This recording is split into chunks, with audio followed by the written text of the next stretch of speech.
Hi boys and girls, Miss Barber here. We're back here in the woods. Don't worry, I haven't left my house. This is part of our backyard. And as you can see, there's absolutely nobody in it except for my cameraman, Cole, me, and all these trees. So what we're gonna talk to you today, boys and girls, about is some trees and maple syrup. So back here, usually in the whole bush, my husband and my son have a whole bunch of these maple syrup buckets set up. As you can see there, we set up 3 for you to see today.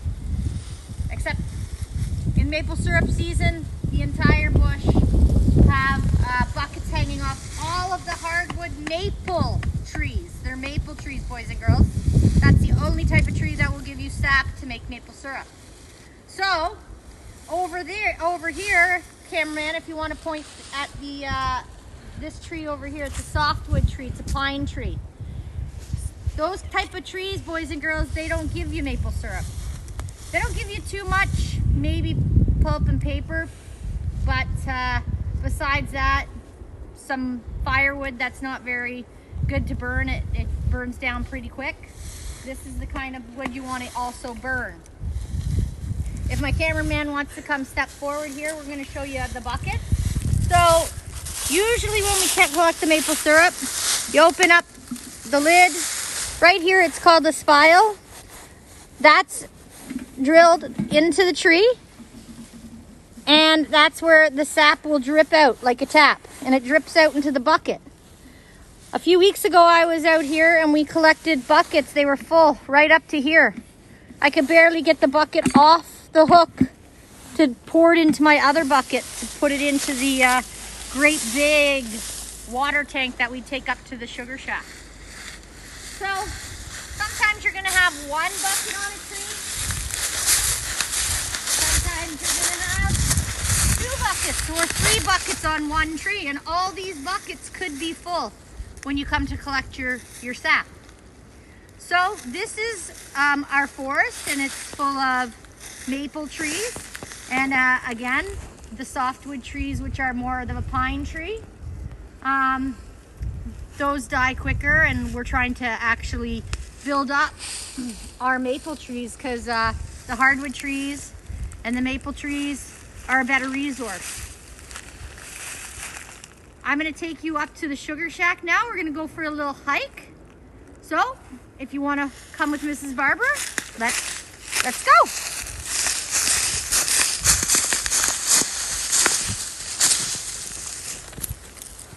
I gotta just grab my cameraman's mitts. All right, now we're ready to go. So boys and girls, we're gonna take a little walk up the trail. My husband built this trail for us to walk on. Sometimes we've cross-country skied on it, not too often. If you've ever cross-country skied, you know why we don't do it too often.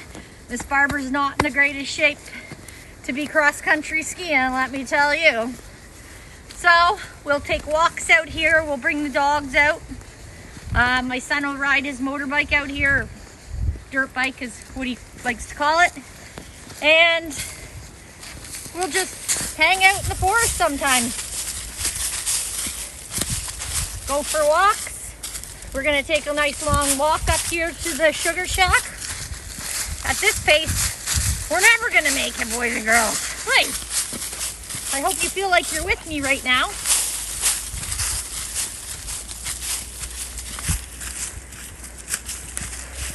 Okay, so, oh boys and girls, I'm getting a little tired walking up this trail here. We're going up a hill now.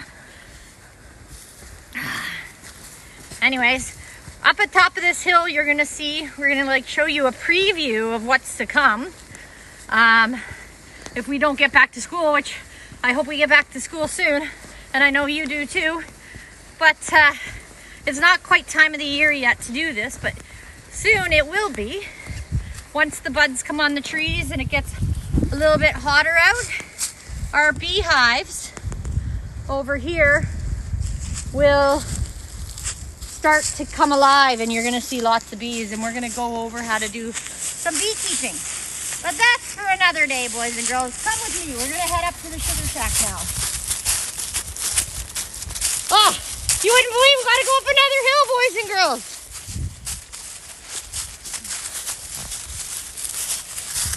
Being locked up in my house for a few weeks didn't do me any favors, my friends.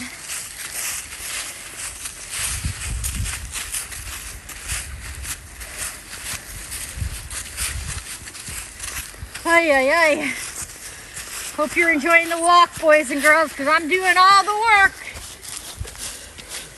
And so is my cameraman, who has to walk up this hill backwards. Lucky him. And he's not even getting paid for it. Okay.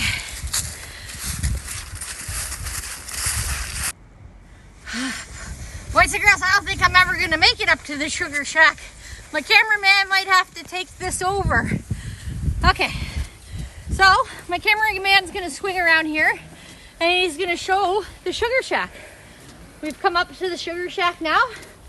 As you can see, my husband's already preparing for next year, chopping some wood. He's gonna get it all stacked up so that we are ready for next year. I'll show you inside. You'll see what I mean about being ready for next year. So right here we have the first sugar shack we ever built. Cole says there's no girls allowed. Well, he is very wrong. Cool sugar shack. Come with me, boys and girls.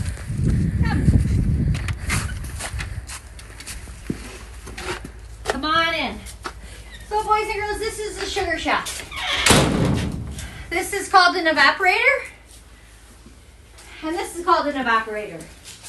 This evaporator is the main evaporator. The sap comes in. Oh, let's go on this side. The sap comes in. These hoses are connected into here. It comes in, and this fire is going really, really hot in here. We got a fire going usually in here. And it's really, really hot. And then it causes the sap to boil and boil. It boils down. The sap evaporates off the water, or the sap, and then it turns into a thicker liquid. When it gets pretty thick, my husband puts it into here to boil it down more, and it turns like a goldy brown. And that's turning it into maple syrup.